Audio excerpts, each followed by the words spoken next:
Transtorno de déficit de atenção e hiperatividade. Esse tema tem sido cada vez mais discutido, principalmente na população adulta. Tenho visto muitas pessoas chegarem no consultório falando: doutor, tenho dificuldade de atenção, meu rendimento no trabalho não é legal, eu me disperso com facilidade. Você pode me dizer se eu tenho TDAH ou não?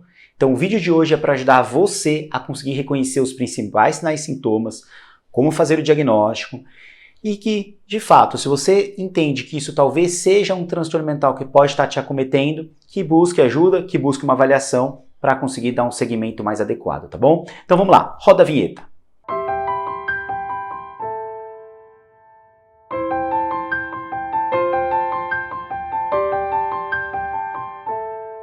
Oi pessoal, eu sou o Dr. Luiz Guilherme Labinas, eu sou médico psiquiatra e sou CEO aqui do Instituto Labinas, um instituto focado em tratamento de pessoas com transtornos mentais. E o vídeo de hoje é sobre TDAH no adulto. Então, se você gostar desse vídeo, não esquece de curtir, de compartilhar e também de se inscrever no meu canal, e para você que assiste do YouTube, também ativar o sininho para que toda vez que tiver um novo vídeo relacionado à saúde mental, você receba as informações. Todo vídeo novo, então, temos nas segundas e às quinta-feiras.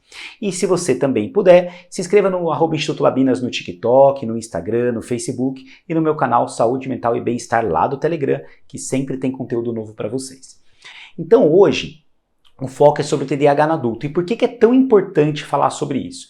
Porque é um diagnóstico relativamente prevalente, temos aí entre 2,5% até 5% das pessoas com esses transtornos mentais, só que alguns estudos, tem até um estudo feito aqui no Brasil há alguns anos atrás, que mostra que mais ou menos ocorre um tratamento baseado em diagnóstico a cada 8 pessoas que podem ter os sinais e sintomas. Então, é um transtorno relativamente pouco tratado, a despeito de uma política não pública, mas de muita gente por fora falando que esse é um diagnóstico inventado, que as pessoas não têm isso e que relativizam o sofrimento desse transtorno mental e que muitas vezes faz com que a pessoa tenha estigmas e não busque ajuda. Então a ideia é também tirar os estigmas, e eu vou colocar uns dados, pontuarei alguns dados para vocês, que mostrando a necessidade de tratamento medicamentoso, tratamento não só medicamentoso, mas também não medicamentoso, mas o tratamento para a melhora do quadro.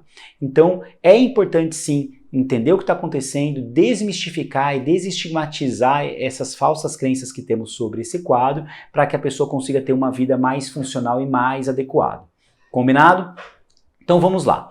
O que é então o transtorno de déficit de atenção e hiperatividade? É um transtorno psiquiátrico que vem do neurodesenvolvimento, ou seja, são sintomas que já vêm lá desde os primórdios do desenvolvimento durante a gestação da pessoa e que aí na primeira infância, nos primeiros anos de vida já tem alguns sinais e sintomas que não necessariamente são muito intensos para fechar um diagnóstico, mas que talvez a pessoa já apresente alguns sinais e sintomas mais específicos. Como muitas vezes um adulto, às vezes com 35, 40, até mais, não consegue lembrar tão bem da infância, o que o DSM, que é o Manual Diagnóstico, coloca? Ele relata que se você tem que ter os sintomas a partir antes até dos 12 anos de idade, porque é um pouco mais fácil de lembrar, até de repente consultando pais, irmãos, fica mais fácil de trazer alguns desses sinais e sintomas. Então eles precisam estar presentes antes dos 12 anos de idade, mas você pode reconhecê-lo só a partir dos 30, dos 32, dos 35, dos 20, enfim, tá? Então isso é vital. Além disso, esses sinais e sintomas têm que ser mantidos por pelo menos 6 meses, na maior parte do tempo e na maior parte dos dias. E aí temos ao todo 9 sinais relacionados à desatenção e 9 sinais relacionados à hiperatividade e impulsividade. Embora o quadro se chame TDAH, né, transtorno, déficit de atenção e hiperatividade, a parte da hiperatividade, dos 9 sinais e sintomas, 3 tem a ver com impulsividade. Mas como que eu fecho o diagnóstico? No adulto, o diagnóstico é fechado quando você tem 5 desses 18 sinais e sintomas. Na criança e adolescente, você precisa de 6. Tá? Então essa é uma outra diferença que a gente tem até em relação à população infantil.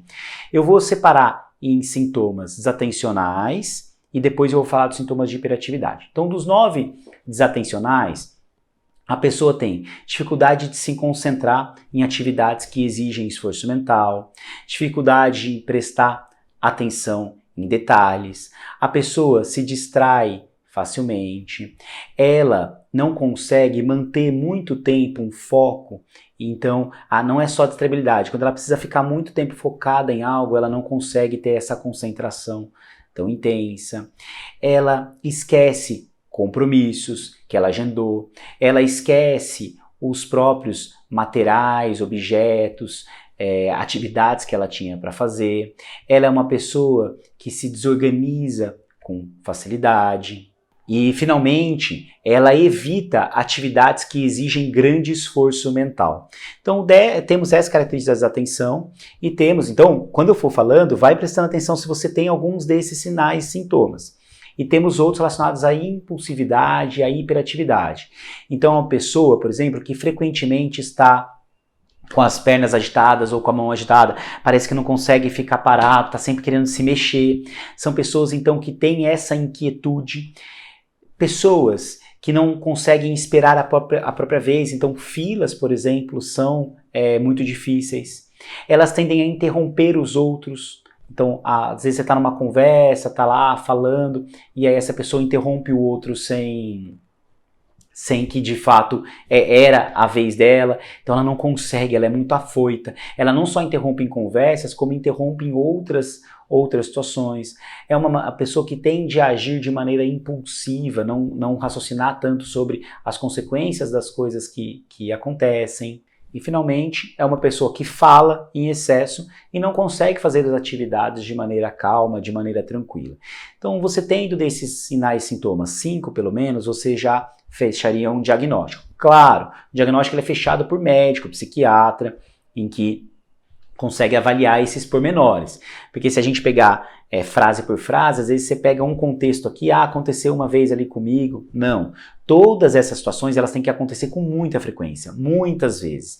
Então, na clínica, o que a gente percebe? Então, a pessoa, o adulto, até transpondo bem para o dia a dia, fora do critério diagnóstico, pensando mais em sinais e sintomas. Então, a pessoa que ela está no computador e ela tem uma tarefa para fazer e ela se cansa muito rapidamente dessa tarefa, então ela começa algo e não termina, então ela vai para um outro tipo de tarefa, começa uma segunda tarefa, também não consegue terminar, então tem muita dificuldade de terminar essas coisas, às vezes entrega fora do prazo, só começa de fato a resolver quando o tempo ali está muito apertado.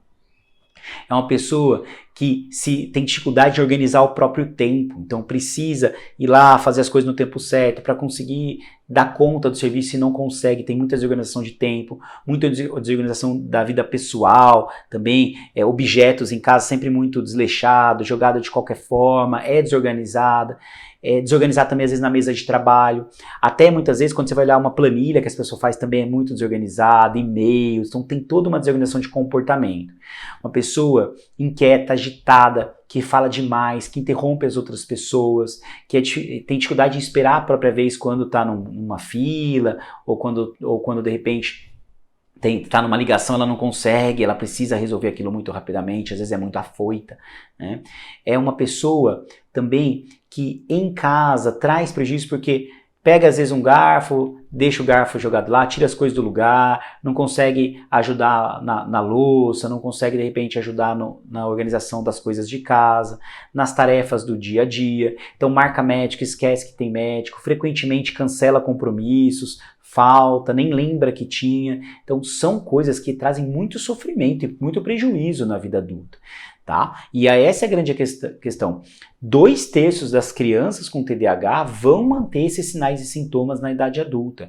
E aí o mais grave, considerando um adulto, apenas 12% dos adultos com diagnóstico firmado, tá? Firmado, mantém o tratamento por 3 meses. Então, 1 a cada 10, basicamente, conseguem manter o tratamento por esse período. Então, é uma taxa de abandono de tratamento muito grande. Não é só um abandono porque o remédio não fez bem ou algo assim, não. É um abandono justamente porque a pessoa ainda não estava totalmente bem, então vai esquecendo o tratamento, aí vai deixando o tratamento, vai deixando a saúde de lado. Como tem também muito a ver com estigma, muito a ver com muito medo em relação ao uso dos remédios, tá? E aí, quais são os grandes prejuízos que a pessoa tem?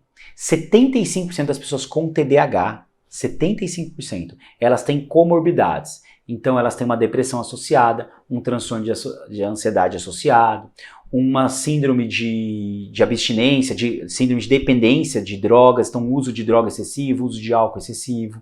Elas têm problemas relacionados a comportamentos de agressividade, por exemplo. Tanto é, até pensando na população carcerária, por exemplo, e tem estudos mostrando que de 25% a 45% da população carcerária preenche critérios para TDAH, mostrando como está muito associado a comportamentos disruptivos. Então, às vezes tem aquele familiar que às vezes é muito agressivo, muito inquieto, muito agitado, que tendem a ter comportamentos violentos, então podem estar associados. É comum a associação, por exemplo, de TDAH com problemas de trânsito, com problemas judiciais, então por isso também tem que ser tratada. São pessoas que têm maior uso de cocaína, de álcool, entre outras drogas, tá? Então o tratamento medicamentoso, não medicamentoso, ele muda isso. Tanto é que tem muitos estudos mostrando, estudos baseados em relatos até do próprio paciente, que quando a pessoa faz o tratamento adequado, os problemas relacionados a trânsito melhoram praticamente 100%. Então, a resposta, a taxa de melhora a problemas de trânsito, a problemas de agitação e agressividade tende a melhorar até mais que 80%. Estudantes de faculdade dizem que problemas relacionados a rendimento acadêmico e tal, melhoram mais que 60%. Problemas sociais também tem uma melhora maior que 60%, assim. Então, você tem relatos muito justos e adequados de quanto essa pessoa tem uma melhora funcional. O não tratamento do TDAH no adulto leva a perdas de funcionalidade, perdas de emprego.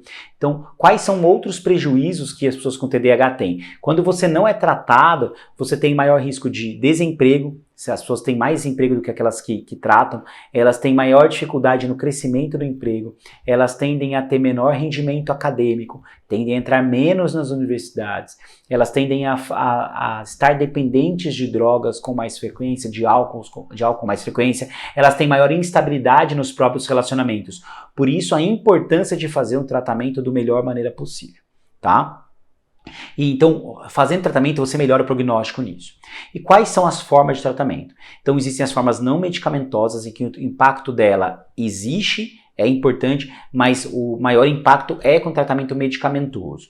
Mas das linhas não medicamentosas, existem as linhas comportamentais, de psicoterapia, terapia de reabilitação cognitiva, que a pessoa vai treinando seus comportamentos, vai treinando seu cérebro a conseguir melhorar a sua atenção, concentração. Existe o neurofeedback, existe o feedback para conseguir também fazer a pessoa controlar, entre outras formas de terapia comportamentais. Existem também terapias não medicamentosas, atividade física, por exemplo, é algo que ajuda muito, e as medicamentosas, em que os tratamentos de primeira linha são psicoestimulantes de longa duração. A lisdexanfetamina, cujo aqui no Brasil conhecida como Venvance, e também, atualmente ainda tem a patente, e também existe a Ritalina de longa duração, que é o metilfenidato de longa duração, como também o Concerta, que também é de longa duração. Esses medicamentos eles são tidos como primeira linha. De segunda linha são esses mesmos medicamentos, mais de curta duração, é a Ritalina, por exemplo, que aí tem a LIA, que é de longa, e a Ritalina, que é a de curta. E existem também outros medicamentos que aí não são psicoestimulantes, mas são bons remédios. A tomoxetina, a guanfacina, são remédios que não existem no Brasil, mas que a gente sabidamente são relativamente eficazes para esse tipo de quadro. Existem também outros remédios, aí já tem no Brasil, que são tidos como terceira linha, mas que também têm sua eficácia. A bupropiona, que é um antidepressivo, a imipramina, que também é um antidepressivo, que podem ajudar bastante nesse tratamento. A modafinila também é um medicamento que é possível de uso. São remédios que têm o seu grau de eficácia, mas os melhores são os psicoestimulantes, tá? E o tratamento, ele é a longo prazo? Sim, é um tratamento de mais longo prazo, mas que por muitas vezes a pessoa não necessita necessariamente do remédio para fazer o tratamento. Às vezes o remédio vem numa hora que há necessidade de mais foco, mais atenção. Então é um remédio que tem a variação sazonal também do seu uso, e conforme a pessoa vai tomando ele a longo prazo, menos ele é necessário, especialmente se vai fazendo uma reabilitação secundária. Tá? Então, esses são os remédios. Eu vou fazer depois um vídeo para vocês também explicando detalhadamente sobre os medicamentos do TDAH, depois sobre cada um deles, mas a ideia hoje é que você entendesse o que é o TDAH, quais são as repercussões de não tratar e como você pode fazer um diagnóstico. Eu espero que eu tenha te ajudado bastante. Se você gostou, então, curte aqui minha página, compartilha, se inscreva e comenta. Tira suas dúvidas que eu sempre respondo vocês, tá bom? Um grande abraço e até o próximo vídeo.